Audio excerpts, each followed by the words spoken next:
está diretamente associada a esta produção e não deve ser responsabilizada pelas opiniões e comentários compartilhados no presente vídeo. Este documentário contém imagens reais de cristãos iranianos e expõe documentos autênticos relativos a alguns mártires.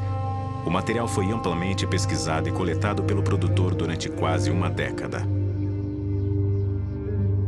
Esta é a história do mártir Haik Hovsepian. O documentário foi dirigido por seus filhos.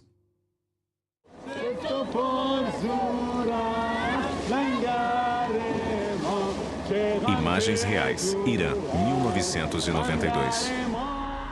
Este é um grupo de cristãos em um acampamento de verão no Irã. Eles estão cantando "Vamos confiar no Senhor". Muitos cristãos foram perseguidos por causa de sua fé nos anos 90. Muitos líderes que estão no grupo deste acampamento foram brutalmente assassinados. Esta é a história de Haik Hovsepian, um mártir iraniano.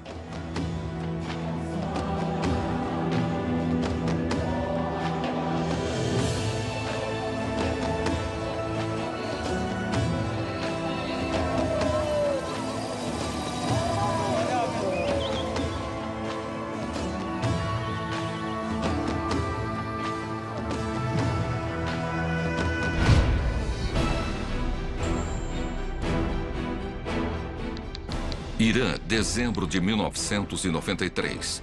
Um juiz muçulmano condenou à morte um dos mais zelosos ex-muçulmanos, seguidores de Cristo, Mehdi Dibaj.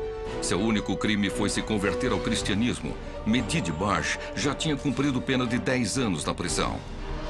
Uma cópia da ordem de execução de Dibaj vazou e chegou às mãos de Haik Hovsepian, líder dos cristãos protestantes do Irã. Haik, arriscando a própria vida, decidiu torná-la pública e lançou uma campanha internacional para revogar a sentença. A campanha de Haik foi bem sucedida. Dibaj foi solto apenas alguns dias antes de sua execução. Mas havia um preço a ser pago. Essa é a história de um homem que lutou pelos direitos humanos e pagou um alto preço por isso. Portas Abertas apresenta Irã, um brado de fé, a história não revelada dos iranianos perseguidos por causa de Cristo. O país hoje conhecido como Irã era chamado no mundo antigo de Pérsia. Ele desempenhou um papel abrangente no Antigo Testamento e um papel teológico no Novo Testamento. Haik nasceu em 1945 em uma família pertencente à minoria étnica armênia no Irã. Apesar de ser raro naquele tempo, os pais de Haik se divorciaram quando ele tinha apenas 9 anos. Vendo a intensa pressão social e financeira sobre sua mãe, Haik começou a trabalhar nas ruas, engraxando sapatos para ajudar a sustentar sua família. Em 1958, com 13 anos, um vizinho o convidou para as reuniões de oração que havia começado em casa. Algumas pessoas se reuniam na casa de Seter Nazar. Ali havia estudos bíblicos todas as noites. Não falavam apenas sobre a fé, mas eles oravam. E também liam e estudavam com seriedade a palavra de Deus. Logo depois, Haik percebeu que seguir a Deus não era seguir uma religião, mas ter um relacionamento com Jesus. Por isso, entregou sua vida aos seus ensinamentos. A mudança em Haik foi muito evidente para toda a família e amigos, pois todos perceberam a grande mudança que aconteceu em sua vida. Sua paixão por sua fé era contagiosa e logo outros começaram a dedicar suas vidas a Jesus, influenciados por ele. Haik acreditava que Deus estava lhe dando a visão de pregar o evangelho a todos. Em 14 de setembro de 1967, casou-se com Takush, uma mulher corajosa que apoiava totalmente sua visão. Em 1967, os líderes da igreja cristã apoiaram sua visão de plantar uma igreja em Gorgan, região de islamismo radical do Irã, onde não havia cristãos.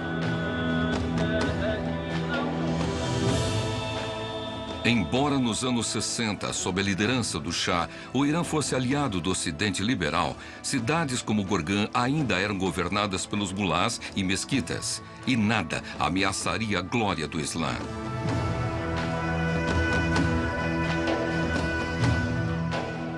Haik amava as pessoas e, principalmente, amava os muçulmanos que o rodeavam. E eles sabiam disso. Conforme saía pelas ruas, eles o reconheciam e falavam com ele, oravam com ele nas ruas, iam com ele para a igreja e alguns, inclusive, foram batizados. Assim, não demorou muito para que muitas pessoas na igreja ouvissem falar sobre a igreja e o jovem pastor. Em Gorgã, eles enfrentaram a oposição e uma tragédia tão grande que faria com que a maioria dos homens se aposentasse mais cedo. Haik sempre enfrentou problemas. Os grupos religiosos no Irã são muito fanáticos e a todo instante ele sentia que sua vida era ameaçada. A oposição que enfrentavam não era nada fácil. Um grupo islâmico extremista chamado Tabligati jogava pedras nas janelas da igreja e, às vezes, até invadia as reuniões. Mas o que é isso? Por acaso vocês não sabem que nós somos um país islâmico? Por que pregam sobre Cristo?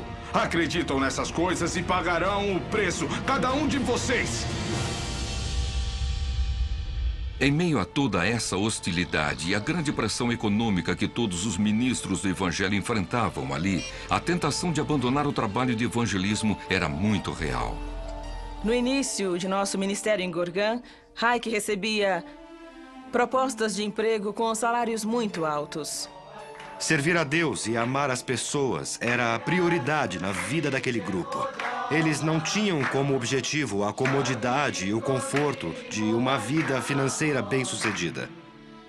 Então, apesar da enorme oposição, Haik continuou pregando e muitos muçulmanos se converteram a Cristo. Aqueles que escolheram seguir a Jesus eram geralmente rejeitados pelas famílias e ameaçados por fanáticos. Quando me tornei um cristão, minha família me abandonou completamente. Meu pai me disse: "Você não é mais meu filho morreu." Os extremistas muçulmanos queriam incendiar a igreja. Essa era a única resposta que davam ao evangelho. Antes de a destruírem, Deus falou através de um mulá. Ele ficou diante da multidão a caminho da igreja e disse: "Se vocês forem destruir aquela igreja, terão primeiro que me destruir." Assim a multidão se foi. As pressões sobre o ministério em Gorgã chegaram ao ponto mais alto em uma tragédia pessoal. Eu, minha esposa e meus 3 filhos fomos buscar de carro Takush, Haik e seu bebê de 6 meses de idade.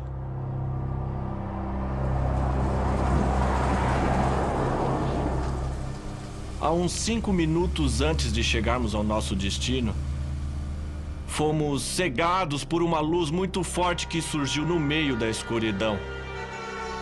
Batemos atrás de um caminhão de reboque e a batida foi tão forte, devido à velocidade, que o carro inteiro ficou destruído. Não sei por quanto tempo ficamos inconscientes, mas todos nós perdemos os sentidos.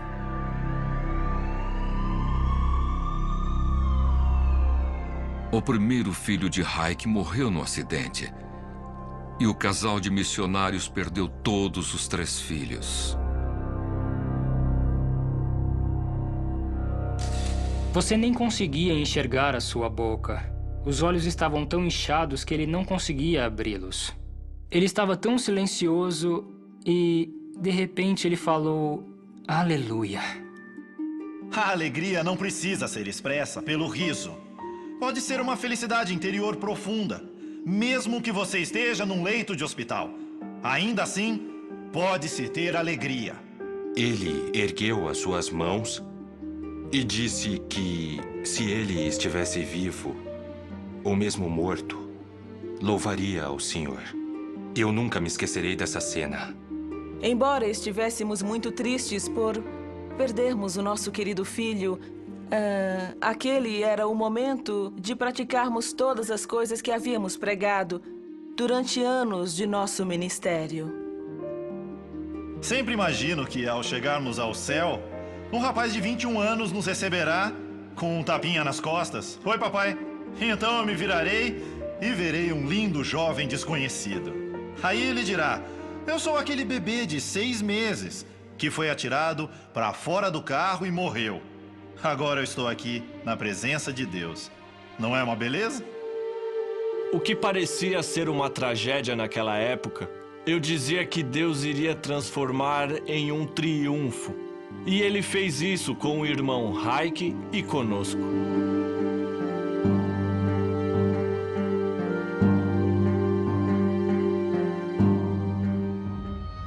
A oposição atingiu maior intensidade quando Ayatollah Khomeini liderou a Revolução Islâmica, expulsando o Shah em 1979, estabelecendo a primeira nação islâmica do mundo. Os cristãos e os que se opunham à adoção da fé islâmica foram atacados desde o início da Revolução.